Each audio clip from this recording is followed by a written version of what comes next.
This is the fundamental rule of life. अगर IAS बनने के लिए, आईपीएस बनने के लिए सैक्रिफाइस करना नहीं पड़ेगा, अगर उसके लिए आपको त्याग नहीं करना पड़ेगा, तो आज पूरे इंडिया में हर घर में आपको आईएएस आईपीएस मिल जाएंगे। So when you are entering into this game of UPSC or MPSC, make sure that you have to sacrifice anything which will take you to your goal.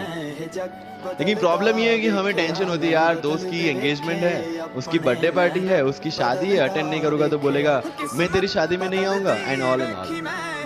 लेकिन बिलीव मी, जब आप IAS बन जाओगे, वो सामने से याद दिलाएगा, भाई इनविटेशन कार्ड नहीं भेजा तुझे। समझ रहे हो? तो जो कुछ भी इसके लिए सेक्रीफाइस कर रहे हो, वो जब आप उस पोस्ट पे पहुंचोगे, सब कुछ वर्थ है, सब कुछ। मैंने जो मेरा इंटरव्यू था यूपीएससी का, मुझे एग्जैक्ट डेट याद है, 23 मार्च को मेरा इंटरव्यू था। 20 फरवरी को मुझे हॉस्पिटल में एडमिट किया गया क्योंकि मुझे इन्फेक्शन हो गया था बॉडी एंड बहुत हाई फीवर था, तो आईवी के अलावा कोई ऑप्शन नहीं था। 1 मार्च को ठीक होके मैंने सोचा चलो दिल्ली निकलते हैं।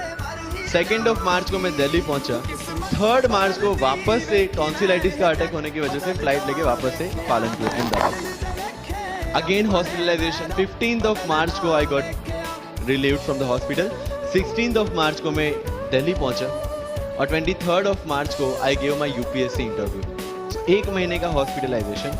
उसके बाद जब दिमाग में ये था कि मेरे साथ जो लोग इंटरव्यू दे रहे हैं वो 1 महीने से प्रिपरेशन कर रहे हैं एंड 1 महीने से मैं हॉस्पिटल में था, again I thought this is the moment to prove yourself. I went to the interview और पूरे इंडिया में 2nd highest marks in interview. This is not to say कि मैंने कितना अचीवमेंट लिया, this is just to say UPSC is all about this.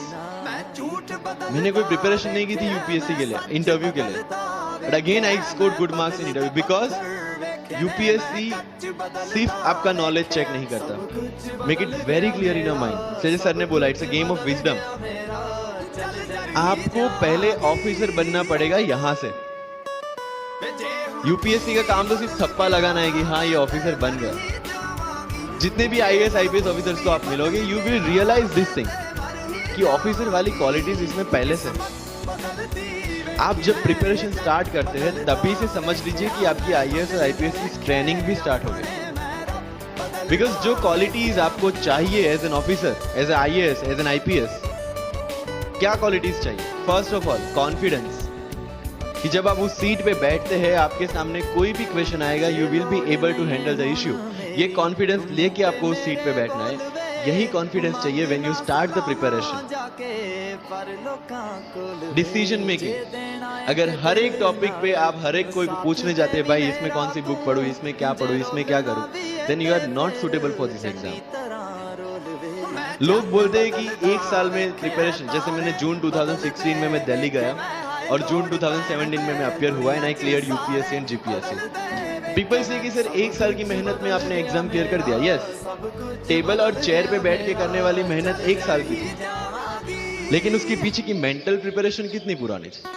जब मैं primary school में था तब सोचा था कि आईएएस बनना है, और तब से मेरी जो जर्नी है, तब से मेरा जो टेम्परामेंट है, तब से मेरा जो एटीट्यूड है, वो इसी डायरेक्शन में था। जब कॉलेज में था तब मैंने एनजीओ स्टार्ट किया। 3 एनजीओ से मैं जुड़ा था। जब लोग सोशल मीडिया, व्हाट्सएप और फेसबुक पे बिजी थे, मैं वहां स्लम में जाके बच्चों को पढ़ा रहा था। क्यों?